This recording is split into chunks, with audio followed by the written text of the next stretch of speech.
We are addressing you, fellow Zimbabweans, at a time when we are facing a huge economic crisis, with the Zimbabwean dollar on a free fall, inflation soaring, the energy running short, poor health service facilities, dilapidated infrastructure, and high levels of corruption, among other vices that have poisoned our country. Zimbabwe's annual inflation rate is currently at more than 455%. The Zimbabwean dollar continues to lose value against the US dollar, now trading at US 1:2,000 RTGS. The twin evils that have poisoned our economy is inflation and corruption. It is clear to us and is clear to every Zimbabwean that it is impossible to use propaganda to run an economy. More than 50% of our people are living in abject poverty, millions suffering, and majority of our workers living below the poverty datum line and getting salaries that are extremely meager. We find ourselves witnessing the plunder of national resources such as gold and other minerals and land to the benefit of the few and never the many. As CCC, we are deeply concerned that more than a month after the Al Jazeera documentary, a unit that exposed money laundering activities, gold smuggling, illicit financial flows, underhand gold dealings and tradings, and other corrupt activities by the political elite presiding over our country, we are very much worried that up to date nothing has been done to bring to justice those that are implicated in this huge scandal. And not only the gold scandal, but also the siphoning of our resources illegally so in different aspects of our country, be it in lithium, be it in diamonds, and so forth. All these activities of corruption are a huge scourge into the country's economy. We definitely demand that at this juncture it is important for the president to address the nation and all the people who are implicated in these corrupt deals to be brought to book. After investigations, we expect that all the criminals and all the people who are involved in these criminal activities the law should take its course. We continue to witness the abuse of state institutions, particularly the traditional leadership in the countryside by the corrupt mafia regime in Harare. Vote buying is becoming so prevalent, intimidation and capture is also now the order of the day as we enter into the shadows of the next election. Recently, ZANU-PF publicly announced that they will be using traditional leaders to force the electorate to vote for their party in violation of Chapter 15, Section 15, Chapter 280 of the Zimbabwean Constitution, something which is not allowed, something which is ultra vires the provision of the Constitution, read together with the Electoral Act of our country.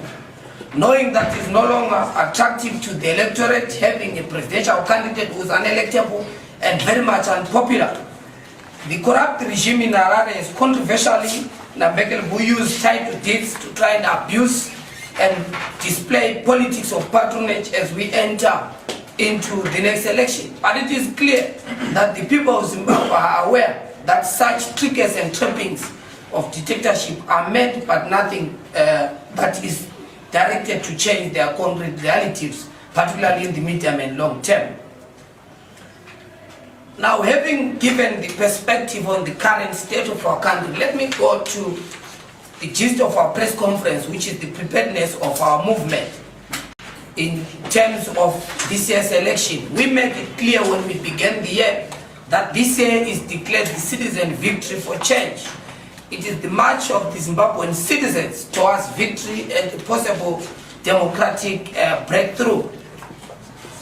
The movement, the citizens' movement, has been preparing particularly for that march to victory, and the following three areas have been central in our program of action as we prepare for victory. First and foremost, we have been pushing the reform agenda, particularly through Parliament as a point of entry. We have made our submissions to Parliament, though there have been challenges around the adoption of some of our propositions on the key reform that is articulated in our document called the Pre-Election Pact on Reforms, a document that summarizes 7 fundamental reforms. In those reforms, we demand immediate reform, particularly on media reforms, which is basically free access to state media and free coverage to all political parties, not just CCC, but every political party that is registered and is contesting in the next election. We also articulated to Parliament in our presentation our belief that there must be, of course, the transparent transmission of results in real time as a key fundamental reforms that we think is going to be dealt with. Thirdly, we also articulated before Parliament our reform demand around the voters' roll. You know, fellow Zimbabweans, members of the media, that the voters' roll is an essential tool if we are to have free and fair and credible elections. So we articulated that the voters' roll is an important tool that must be availed, must be auditable, and these demands are in line with the provisions of the law, which is the Electoral Act and the Constitution of Zimbabwe. Secondly, we have also embarked on regional and global advocacy. We have articulated clearly to the international community and all those who care to listen about the political situation in the country and the need for our regional and global players to assist us to have free and fair elections if we are to have a legitimate government and uncontested state. We do this because you know that for the past 2 decades, Zimbabwe has been dealing with a contested state, and therefore the international community bears the mandate to assist us as fellow sisters and brothers in the region, particularly the African Union, so that we hold free and fair elections, so that we have a legitimate government of the people, by the people, from the people. So in that regard, we have had conversations, deployments in the region and in the continent and of course in the globe, so that Zimbabwe post-election can be able to rejoin broadly the community of nations and be a credible partner in the geopolitics of the world. Thirdly, we have also, in our preparations of March to Victory, the citizens movement, fellow Zimbabweans, has been embarking on a process of candidate selection process, which is basically anchored on our third pillar to produce citizen-centric candidate who must be able to represent the movement in the harmonized election. So let me go directly into the stages that we articulated. Firstly, we met at the Citizen National Assembly in the capital city to debate and discuss the process of candidate selection away from the historic events that were done to produce candidates. We have introduced a process, not an event, and this process has 4 stages as was articulated by an independent commission. The first stage is the nomination of candidate, which happened and was approved to be given a week. It happened across the entire country. We gave update on that. The second process was, of course, the vetting of all the candidates who were nominated from across the country, and then the third process being the vetting of the candidates, and lastly, the issuing of the candidate list, which is the final list of citizen representatives who are going to represent the party, both in local authorities, in parliament, and the person to represent us as the presidential candidate. We are happy to make the world and citizens and all interested parties to be aware that we have completed our vetting process, and in a date to be announced in a few days to come, all the vetted candidates are going to be proceeding to our citizen caucus. And let me explain in brief what the citizen caucus will be all about. You know that part of our vetting process, we're looking at the credibility and the credentials of our candidate to represent the movement, and at the center of our credentials form, we're looking at one's political history, issues of corruption, which is intolerable to us. We're also looking at issues of criminal records, and of course cases of one's historical contribution to the movement and the community. It is in that respect that all the vetted candidates are going to be proceeding to present to the citizen caucuses across the entire part of the country what they intend to do to change the concrete lives of the ordinary people in their communities, but also more importantly to contribute to the agenda of developing our country. For Parliament, we are also looking at people's presentation around their legislative agenda to transform the legislative framework of our country, make laws for the benefit of the ordinary people, and advance a legislative agenda that protects the oppressed, who in our view are at the center of the national democratic project, which we are prosecuting at the current moment. The presidential candidate again was overwhelmingly nominated, as was confirmed by more than 36,000 forms that we received filled by different citizens from across the country in villages and townships. to confirm without doubt that they prefer Advocate Nelson Chamisa to be our presidential candidate in the upcoming elections. Councillors again are going to be presenting their manifestos and propositions on how they intend to transform the lives of ordinary people in the communities and wards that they belong. The appeals committee has been set in motion, and this office opened on 24-hour basis for the purpose of those who might be appealing against them being vetted out, or anyone with the queries, because we respect principles of natural justice, particularly the right to be heard and free trial for those who might feel disadvantaged or ill-treated in any levels of our four-stage process. It is in that respect that we are setting into motion our movement to ensure that post the candidate selection process, we focus on our next stages, which is the launch of our different political blueprints, and focus on the campaign message, and focus on the key national questions that we intend to address come the set of the election. So after which we are going to announce to the citizen of this country post our caucus in terms of the successful candidate after the consensus. You are aware that there are some candidates that have been overwhelmingly nominated in different parts of the country to be members of parliament and councillors, and those will be confirmed after our caucuses, and of course they'll also participate in the caucuses. Very interestingly, because some people from different sections of society, we are happy because it is reflective that this is an organic citizens movement, because in our nomination processes, in the vetting process, some of the vetted candidates are coming from the labor movement, with other candidates coming from the student fraternity, former student leaders. We've got also former human rights defenders who are also being nominated. We've got war veterans. For example, with people like Makredongo being nominated overwhelmingly by a big majority in Mashonaland West. We also have people from the business community being nominated, particularly in council, because of their experience which is needed to run the cities going forward. We also have members who belong to different political outfits before, who have been nominated to join the movement with the intention to represent the citizens' movement. Fellow citizens, we are happy with the process. We are looking forward to ensure that we focus on the next stages of our political program and campaign. We thank the citizens for their support of their movement. We are going to be announcing, as I've stated, different stages of our campaign program. We are happy. We thank the citizens who came with so much excitement.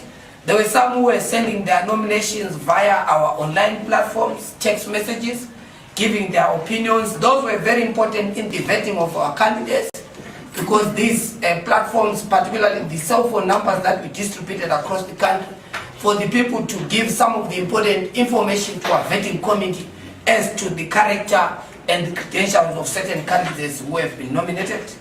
Members of the media, fellow Zimbabweans, unless there are questions, thank you very much. I will take care if there are any questions or areas of clarification, so that we can close our press tradition. You introduce yourself and give your question. Thank you. Thank you very much for the press conference. My name is Philip Timber, I'm a freelance reporter. Now, in the spirit of transparency, you have informed us that Advocate Nelson Chamisa was overwhelmingly nominated.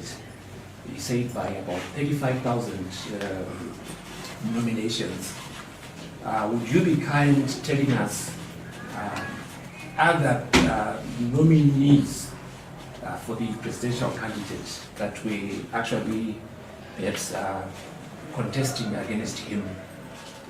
That's number one. Number two, we have recently seen pictures circulating, perhaps Advocate Nelson Chamisa in a plane, a pic that looks like a selfie or something of that sort. And where is that he has actually traveled to the US? Is this true? If it's not true, where is Advocate Nelson Chamisa as we speak? Thank you. Do you have a question? Start going for campus. chanatsiwa. Mubvunzo wangu ngoro maererano nekuti varume nevakadzi uye mayouth vachange vakamirirwa zvakamira sei mumarepresentations enyu. Tichaisa ZANU-PF inoti 30% vakadzi ndio muchimaona list vanotevedzera here. Imimi munoti chii maererano neizvozvo tisingatarisi quota system yemuconstitution? Imimi mungavaone quota system here mutarisa vechidiki pamwe chete nevakadzi? Thank you very much. Let me respond to my brother Kwads. First, we confirmed this with the existing residue that President Chamisa was overwhelmingly nominated. Let me maybe clarify that we are not going into a contest. It was a nomination process and never a contest. The citizens of this country were the ones given the mandate to nominate, not the candidates nominating themselves. It was the citizens nominating, and the residue that we've received has only confirmed Advocate Nelson Chamisa. If there is any other candidate, maybe in other political parties, other candidates have been nominated, but in the citizens movement, Advocate Nelson Chamisa, so far with the residue that we have, unless there can be other nominations that can be requested by anyone to make any nomination, but thus far, that's the nomination that we have, and Advocate Nelson Chamisa was nominated from across the entire part of the country. We are very happy for us as a movement because we have a strong electable presidential candidate, contrary to our competitors who have an unelectable and unpopular presidential candidate. And that's why their intention in their little corners and fiefdoms was to try and smuggle any other candidate who's weaker. So as the citizens, as the people of Zimbabwe are happy that the citizens nominated a candidate who has a very greater chance of bringing the much needed democratic breakthrough. The question on President Chamisa's travel, look, I'm sure you are aware that the constitution of this country allows anyone to travel freely anywhere across the entire part of the country and the globe. But let me confirm that President Chamisa had a few meetings in the African continent and he's back in the country. As I'm speaking to, he's actually having a meeting with our elections department in his office. And we have had briefing with the principal according to our procedures, and he's rightly in the country and he's continuing with his political business in the country. The question, my brother, thank you very much about the question on youth and women. What we have done as a movement is to ensure that we provide a fair platform for everyone. Encourage young people, we encourage women, we encourage different vulnerable groups.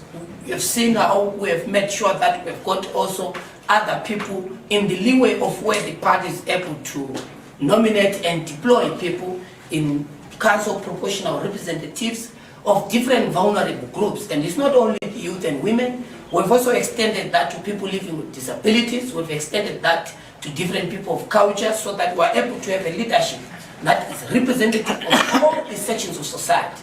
And we are very happy because if you look at the current nominations, a majority of them are women, majority of them are young people and people of different groups. And we are happy because submitting this process to ordinary people made it possible for different people, because traditionally, if you look at other political jurisdictions, when you do just an event to elect candidates, and in that event I talk about primary elections, the danger with that is that only those with fat pockets, only those who have proximity to certain people running the process are the ones who were able traditionally to come as candidates. But this process now allows even anyone who has worked with the community, because it's only the people who see the heart and mind of certain political deployees.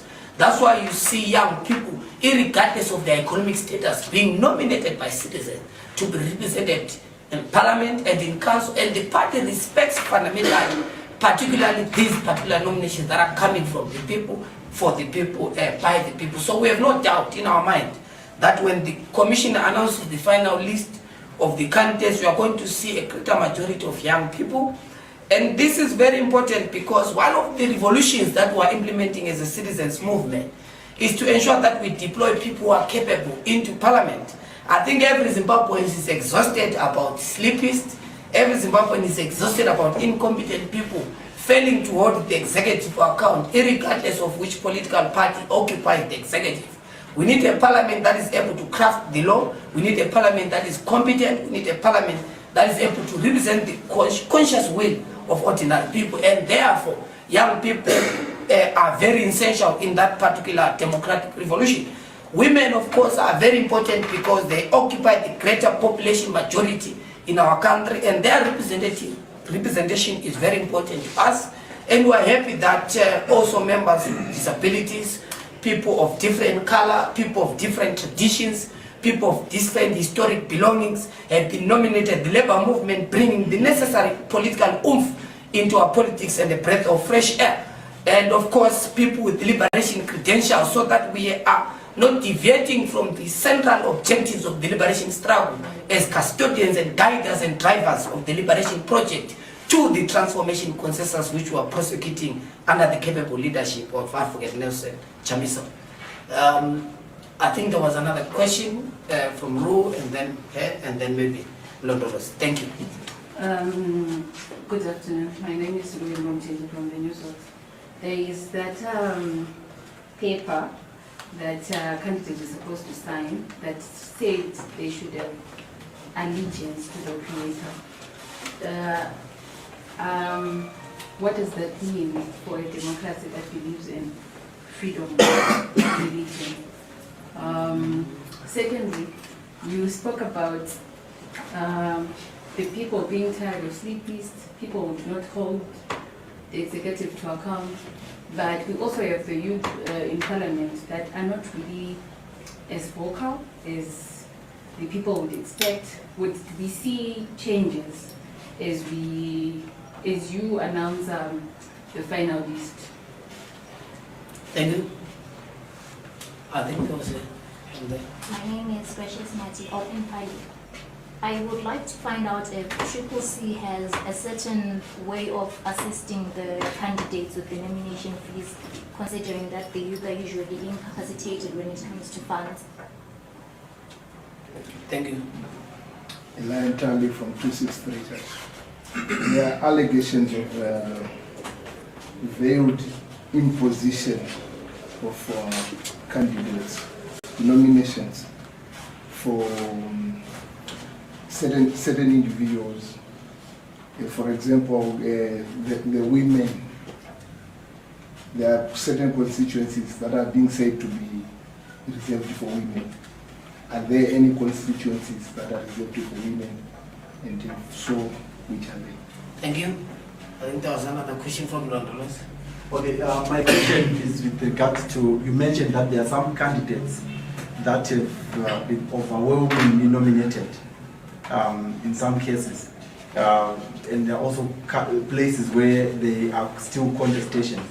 My question will be, at this stage, are candidates now allowed to campaign, particularly those that have been nominated, that feel that they've been overwhelmingly nominated, and those that are not, at what stage will they be allowed to campaign? And if they are not allowed, are you going to take any action against those that are already campaigning and posing as MPs? Thank you very much. Let me start with the question by Ru about young people. We very much focus on competence. We very much focus on one's credibility. We are very much focused on one's ability to lead with distinction and clarity and precision, as it were. And we are happy that citizens were able to monitor people who went to parliament, people who went to council, and in terms of their capacity and commitment to their day-to-day realities. And it is up to the people to make those particular corrections. It is up to the people to ensure that everyone who's returned to parliament is on the basis of them holding a social contract with the people, because at the center of our politics, we have emphasized that we put citizens at the center, and we are going to respect the collective will of the citizens' majority.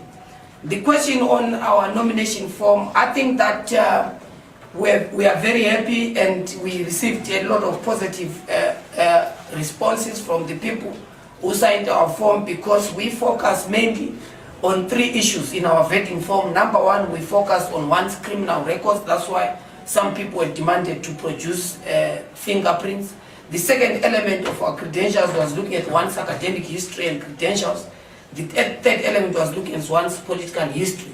The rest of the provisions were imported from the existing legal laws in our country, which is the Constitution, which is the Electoral Act, and other protocol manuals that exist that govern the politics of our country, such as one's gender, knowledge about their persuasions, and so forth. So all those are within the confines of what is in the Constitution, and our party is very much comfortable in the movement in terms of its rules and vetting process, and we have not received any challenge from the particular individuals who have been vetted, who know and understand. Let me make it very clear, for avoidance of doubt and confusion, that the misinterpretation deliberately so of our vetting template to try and make us people don't believe in freedom of conscience is wrong, because in our movement we solely believe and protect the freedoms of people, and part of that freedom is the freedom of conscience, is the freedom of people to belonging to any association of their choice.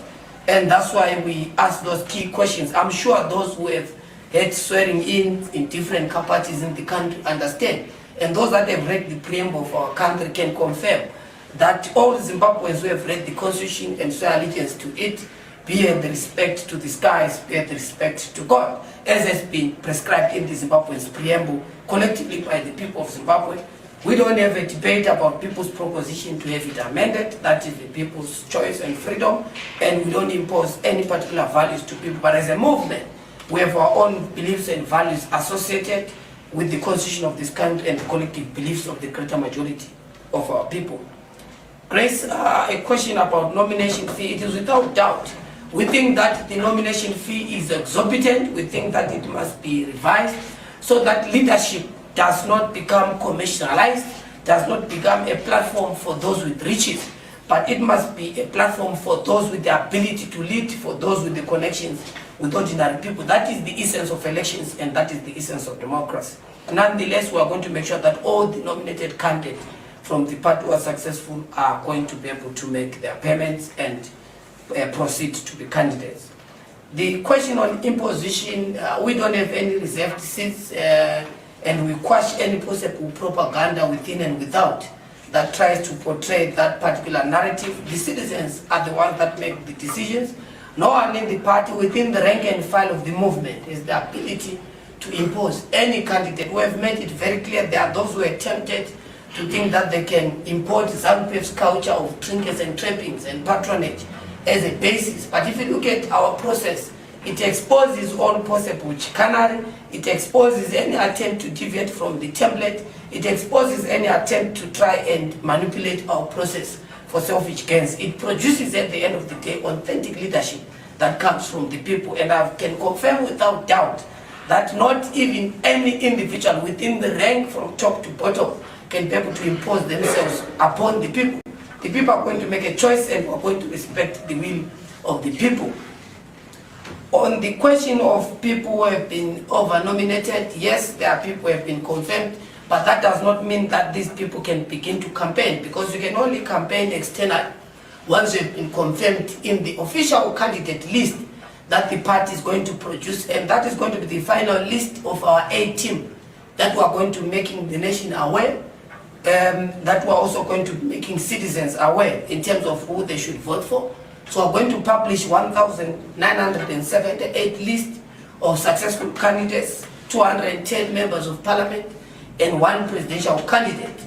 After that, all these said individuals, the presidential candidate that will be confirmed, members of parliament, and councillors are going to be given the official mandate to begin their campaign. What is happening over the weekend are internal presentation of people's campaigns internally within the citizens, so that people are aware. In some instances, there are some individuals who are nominated by the citizens, but some members, some citizens might not know them. So this is an opportunity for them to be known physically by the people, so that the people can be able to meet them tomorrow and hold them to account according to their promises. So we're not going to be accepting anyone doing any campaign at this particular stage. It is not advisable. It is an offense. It is the breach of the process, and it can attract problems for any individuals who might be moving around. We have heard reports of people developing posters and flyers and messages. Some are changing their steps, some are marrying second wives, some second husbands, because of the motivation that they will be nominated to be candidates. The process is not yet over. This is not an event where you are nominated and you think you are a candidate. This is a process. So after the process is over of its 4 stages, then someone else can confirm. And after the independent electoral body can publicly announce to Zimbabweans before everyone that these are the final list of citizens that came from the people. I hope, okay. One last one. We hear you have failed to get candidates in some places, like in Rural, Chimanimani, and other places. Is this true? Let me assist the naysayers and doomsayers in that respect. Like I've explained to you, this is not an event, but it is a process. Allow us to finish our process, and when we announce publicly the successful people, we can confirm whether we have areas where we don't have candidates or we have. The residue that we have, the process that was happening over the weekend was vetting of more than 25,000 people were being vetted, who were nominated councillors, members of parliament, were being vetted from across the country. And these are the people who are going to go for caucus, after which we are going to have them being announced as candidates. So it's absolutely not true. It's absolutely deliberately trying to create an impression that the citizens movement has not spread its tentacles across the country. We are happy with the overwhelming subscription. We have even challenged for avoidance of doubt those who say in a specific area that give us just a single word, so that we can, just for avoidance of confusion, empirically give you the number of candidates. You know that there was an example of Chimanimani. We have more than 6 candidates that were nominated there. We have more than 20-something councillors for the few ones that are there who are going to be going for the next stages and phases. So we are happy. We have got candidates all over the country. They are being vetted. We are expecting that once the caucuses are over, we announce the candidates and prove beyond any doubt if there are any challenges in terms of candidates across the country. Yes, Leo. Okay, before I ask my question, probably ahead of Chikombezi, I had the people there were afraid to present their names as members of the Citizens Coalition for Change. And then my question would be, I heard you speak of the National Citizens Assembly, and I just wanted to know who comprises that assembly.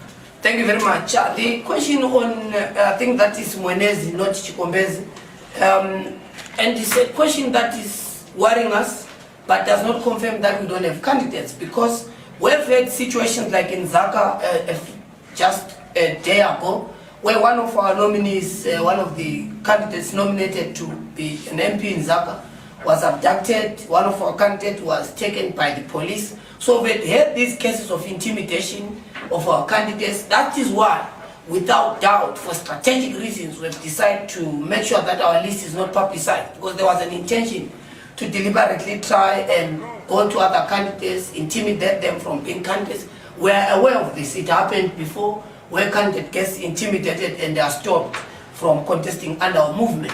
That's why, for the protection of our candidates, for the protection of our strategic processes, we're only going to announce at the final stages, which is the candidate list. Only at that time we're going to give the final list. Before then, the list belongs to the commission and the relevant departments that have been given the responsibility to conduct our process.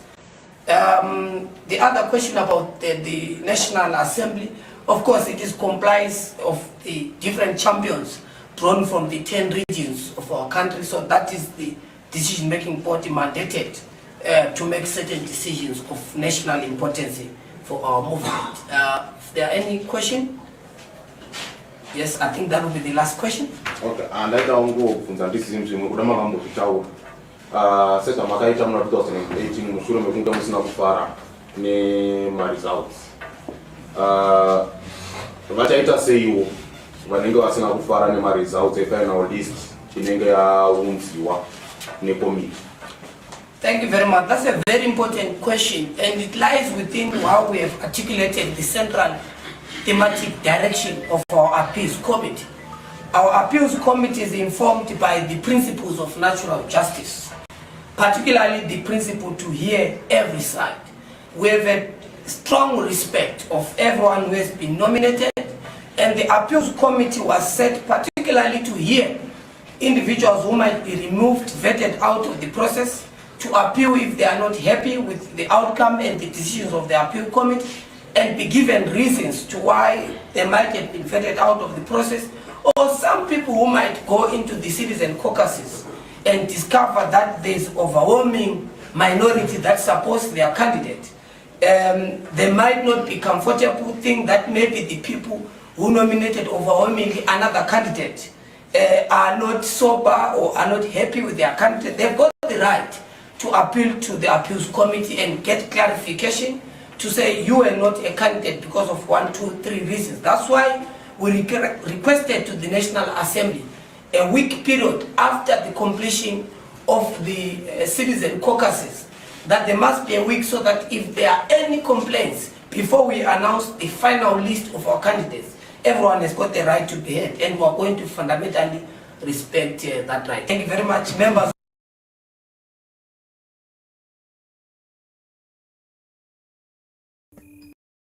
Thank you.